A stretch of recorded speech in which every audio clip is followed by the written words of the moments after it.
Hi everybody, Lori here. Thank you so much for joining me today. I have a project to share for W+9 and it's featuring the new home stamp set along with the coordinating dies. I also use a couple of other new products from their latest release. But here is the new home stamp set in all her glory, and I love architectural designs. This one's fabulous.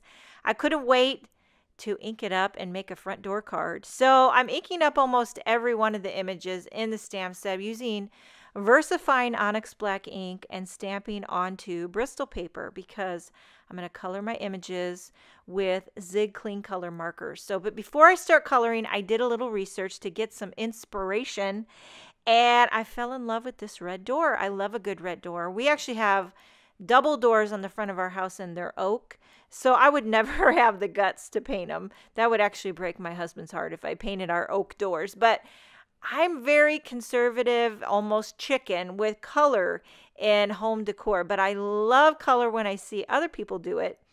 Just not sure I have the guts to do it. So I only have the 24 pack of ZIG clean color markers.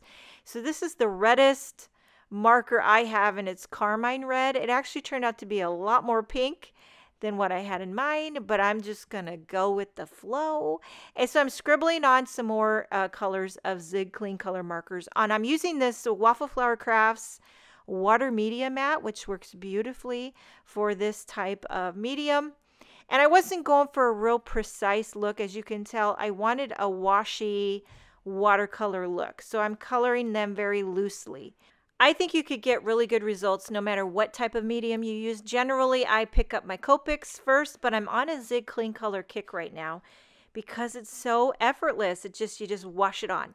You know, it's not so precise. So now I'm going to take the new home coordinating dies. I'm going to die cut all these images out off camera. While I do that, I'm going to take this wood planks stamp set and add some wood and some siding to the background. So this is like a wood, it's going to be like a wooden porch.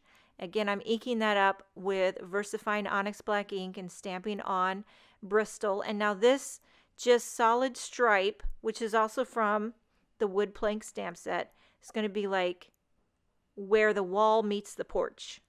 And I'm going to take that same stamp set, and I'm using one of those Misty Creative Corners to line up my stamp. And this is how I'll get even spacing. Once I stamp it, I don't move the stamp. I slip in my creative corner and I slide the panel down. So you move the panel, not the stamp. And if you keep track of your measurements, then you can evenly space it all the way down the card.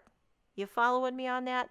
So you just have to keep track of your measurements. I'm doing about, it's not even an inch, but around that, stamp it all the way down. It's going to be like cedar siding or wood siding. I don't know, some type of siding. What am I, a construction guy? I don't know what kind of siding, but it's just like siding.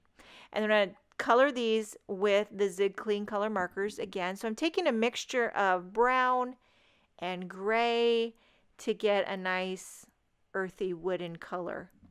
So I don't think that Bristol paper is really designed for wet medium, but I've been using it as such. But, you know, usually I'm coloring just small little images. But now this whole entire background panel is getting painted.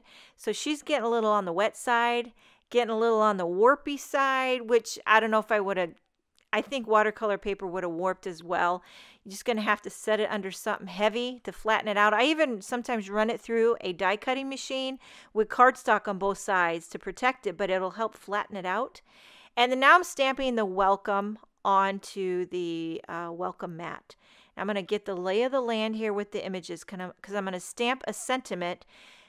This big welcome here that I fell in love with. This is from the Welcome Wreath stamp set. I'm stamping that right onto the front door. And it's going to be a welcome to the neighborhood card. We actually just had some neighbors move in right next door. So this will come in handy. And now that I think about it, probably would have been cool to make this card the same colors as their house, but I didn't think of that. And plus I fell in love with the red door. And so now I'm adhering the images all together on this card. Some are getting popped up. Some are just adhered flat. Popping up the wreath on the front door. And now I'm adhering these plants to their pots. And I would love to have some pretty topiaries like this on the side of my front door. That would be so cool. I don't have any plants. I got more like a sporting goods store going on our front porch. We've got a couple pairs of rollerblades, a few soccer cleats, a couple hockey sticks, maybe a random bike. You just never know. So no plants and no topiaries. They get run over. But now I'm embossing a coordinating sentiment from the welcome wreath, embossing that in white on a strip of black cardstock, and then I'll pop that up right underneath the welcome, and this card is finished. I mean, I love it. I love it. I love a good front door card, and this will be perfect for the neighbors. I hope you enjoyed this video. Thank you so much for joining me. Make sure and check out the W+9 new release. Have a wonderful day, and I will see you next time.